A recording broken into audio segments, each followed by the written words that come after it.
Hey my YouTube family, कैसे हैं आप सब। उम्मीद है आप सब बहुत अच्छे होंगे और अपनी पढ़ाई भी मन लगा के कर रहे होंगे। तो फ्रेंड्स, आज जो है वो सुबह हुई 4:50 पे और उठने के बाद मैं फ्रेशन अप वगैरह होकर अपने लिए पानी गर्म की और लेकर के आ गई हूँ अपनी स्टडी टेबल पे और अपनी स्टडी का पहला स्लॉट जो है वो स्टार्ट करूँगी। तो जैसे मैंने पिछले वीडियोज़ में बताया था आप लोगों को कि मेरा जो पीसीएस का एग्ज़ाम है वो तो अभी 26 का जो एग्ज़ाम है वो दिसंबर में होने वाला है। तो अभी बहुत ज़्यादा टाइम है और मैं उसके लिए जो है प्रिपरेशन करती रहूँगी। लेकिन अभी रिसेंट में मेरा जो एग्ज़ाम है अभी वो लेखपाल और हाई कोर्ट आरओ का है, तो मैं उसी पे ज़्यादा फोकस कर रही हूँ। तो अभी मेरी पढ़ाई जो है वो थोड़ा सा इसके लेखपाल के एग्ज़ाम के रिगार्डिंग जो है वो थोड़ा सा मैंने इस तरफ मोड़ दिया है अपनी स्टडी को कि थोड़ा सा उसके अकॉर्डिंग पढ़ाई करूँगी, जो कि लेखपाल एग्ज़ाम के हिसाब से है कि हाँ उसमें किस तरह के क्वेश्चंस आते हैं। तो थोड़ा सा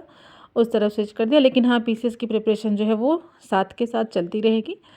तो फ़िलहाल मैंने अपनी स्टडी जो है वो स्टार्ट कर दी है। फर्स्ट स्लॉट मैंने स्टार्ट किया है यूपी जीके से। तो आज मैं पहले यूपी जीके करूँगी और यूपी जीके करने के बाद फिर अपना नेक्स्ट स्लॉट। मुझे सुबह जो है करीब 3 घंटे का टाइम मिल जाता है पढ़ने का। तो 3 घंटे में मैंने अपनी स्टडी का 2 स्लॉट जो है वो लगा लेती हूँ और 2 स्लॉट में मैं कम से कम 2 सब्जेक्ट अपना कर लेती हूँ। तो मैंने 1.5 घंटे अपनी स्टडी की थी जो कि यूपी जीके था। उसके बाद फिर मैंने अपने लिए बनाई चाय।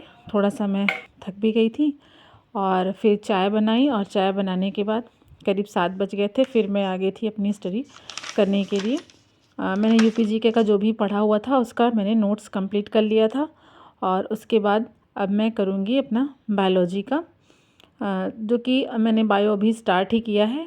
तो मैंने आज सबसे पहले बायो में पढ़ा था कि जितने भी बायो की ब्रांचेज़ होती हैं, जितनी भी मतलब कहते हैं ना बायोलॉजी की जितनी ब्रांचेज़ होती हैं वो मैंने पढ़ा था कि किस चीज़ को क्या बोलते हैं। वो सारी चीज़ें मैंने पढ़ी थी, जैसे कि एपीकल्चर हो गया, सेरीकल्चर हो गया। ये सारी चीज़ें मैंने आज उसको लर्न किया था और लर्न करके मैंने उसको स्टिकी नोट्स में लिख पे लिया था। क्योंकि ये सारी चीज़ें होती हैं ना कि अगर 2 दिन 3 दिन छोड़ दो, रिवाइज़ नहीं करो बार बार उस चीज़ को, तो वो सारी चीज़ें दिमाग से निकल जाती हैं। क्योंकि इतना वास्ट सिलेबस है और प्लस मैं सच बताऊँ तो हिस्ट्री, ज्योग्राफी, पॉलिटी के आगे तो ये मतलब साइंस वगैरह की चीज़ें तो अक्सर भूल ही जाती हैं। तो हमारे माइंड में ना हम मतलब जो भी सिविल सर्विस के एग्ज़ाम्स की प्रिपरेशन करते रहते हैं, वनडे की नहीं है। तो हम मुझे लगता है कि उन सबके साथ ऐसा होता होगा कि वो हिस्ट्री, पॉलिटी, ज्योग्राफी के आगे बाकी सारे सब्जेक्ट मुझे नहीं लगता कि हाँ इतना वो रहता है। सब ज़्यादातर हिस्ट्री, पॉलिटी, ज्योग्राफी इन्हीं सब चीज़ों को पढ़ते हैं और दिमाग में भी वही चीज़ें घूमती रहती हैं। तो बस मैं साइंस के कुछ-कुछ जो टर्म्स हैं, कुछ-कुछ जो चीज़ें हैं याद करने की, मैं उन सबको क्या कर रही हूँ अभी कि ऐसा करके कि मैं उसको लगा के रख लेती हूँ अपना स्टडी टेबल के पे जहाँ मैं बैठती हूँ वहाँ सामने ही स्टिकी नोट्स में कुछ-कुछ पॉइंट नोट करके, ताकि मैं उसको बार-बार देखती रहूँ और वो सारी चीज़ें मेरे दिमाग में जो है वो हमेशा बनी रहें। तो फ़िलहाल मैंने अपनी स्टडी जो है वो कंप्लीट कर ली थी, अपना स्टडी का सेकंड स्लॉट भी। उसके बाद फिर मैंने बेटे का लंच बनाया और कपड़े वगैरह मशीन में लगा दिए थे धुलने के लिए, साथ के साथ धुल भी रहे थे और उसका लंच भी प्रिपेयर किया।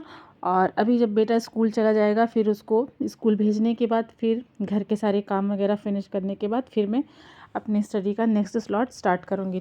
तो फ्रेंड्स, कभी कभी ऐसा होता है ना कि मतलब सारा काम वगैरह घर का ख़त्म करने के बाद ना इतनी ज़्यादा मतलब थकावट हो जाती है कि मतलब मन नहीं करता कि कुछ और करें।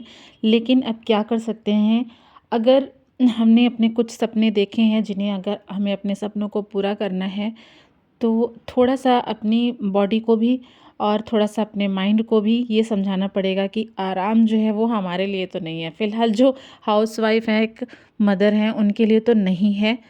क्योंकि आपको अपनी फैमिली, अपने घर, अपने बच्चे को सँभालते हुए अगर आपको अपने सपने पूरे करने हैं तो आपको पढ़ना पड़ेगा और पढ़ने के लिए बैठना पड़ेगा। और जैसे कि बाकी जो हाउसवाइफ़ होती हैं या फिर जो भी लेडीज़ होती हैं, वो अगर ये अपने काम करने के बाद क्या होता है ना कि दोपहर में लोग लेट जाते हैं कि चलो अब हमने घर के सारे काम फिनिश कर लिए, अब थोड़ी देर आराम कर लेते हैं, फिर शाम का शेड्यूल स्टार्ट करेंगे। लेकिन हम एक एस्पिरेंट मदर के लाइफ में, एक एस्पिरेंट हाउसवाइफ की लाइफ में ऐसा तो नहीं हो सकता कि आप घर के सारे काम करने के बाद आप आराम भी कर लो और उसके बाद फिर अपनी जो है स्टडी भी कर लो, अपने सपने भी पूरे कर लो। तो जो भी हाउसवाइफ एस्पिरेंट हैं, अगर उन्हें ये शिकायत रहती है कि उन्हें आराम नहीं मिलता, अपना टाइम नहीं मिलता, तो अगर आपको ये शिकायत रहती है तो फिर आप ये छोड़ दीजिए कि हाँ, आप कभी मतलब अपनी लाइफ में अपने सपने को पूरे कर पाएंगे, क्योंकि हमें जो है वो सेक्रीफाइस करना पड़ेगा, अपने आराम को, अपने नींद को त्यागना पड़ेगा, क्योंकि हमें कोई ये कहने नहीं आने वाला कि चलो ठीक है, तुम काम मत करो और पढ़ाई करो, या फिर बच्चों को चलो हम संभाल लेंगे, तुम करो। नहीं होगा, आपको सब कुछ मैनेज करने के साथ साथ आपको अपनी स्टडी करनी पड़ेगी। जब सब सोएंगे तब आपको जग के अपनी पढ़ाई करनी पड़ेगी। आपको वही टाइम मिलेगा जो आराम का आपका टाइम होता है ना, जो आपको सोने का टाइम होता है, दोपहर में आराम करने का टाइम होता है, वही टाइम आपको मिलेगा कि हाँ, उसी टाइम में आप अपनी स्टडी करो।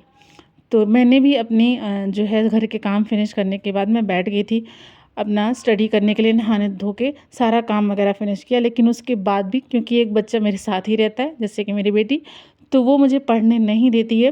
वो भी लेके आके, जब मैं बैठती हूँ ना, तो वो भी लेके आके बैठ गई कॉपी कि मम्मा मुझे भी लिखना है, मुझे भी पढ़ना है। वो आके सीधे पास में बैठ के डिस्टर्ब करने लगी। फिलहाल उसको किसी तरह समझाने के बाद मैंने अपनी 1 घंटे की पढ़ाई जो है वो कंप्लीट कर ली थी। उसके बाद मेरा बेटा भी स्कूल से आ गया था, तो उसके आने के बाद फिर से वही शेड्यूल स्टार्ट हो जाता है। फिर मेरी 2-3 घंटे कोई भी पढ़ाई नहीं हो पाती है। लेकिन फ़िलहाल मैंने सुबह से लेकर के दोपहर तक में मैंने 4 घंटे अपनी स्टडी जो है वो कंप्लीट कर ली थी। तो आई होप आपको आज का वीडियो अच्छा लगा होगा, और आज की वीडियो में इतना ही। मिलते हैं नेक्स्ट वीडियो में, तब तक के लिए बाय बाय।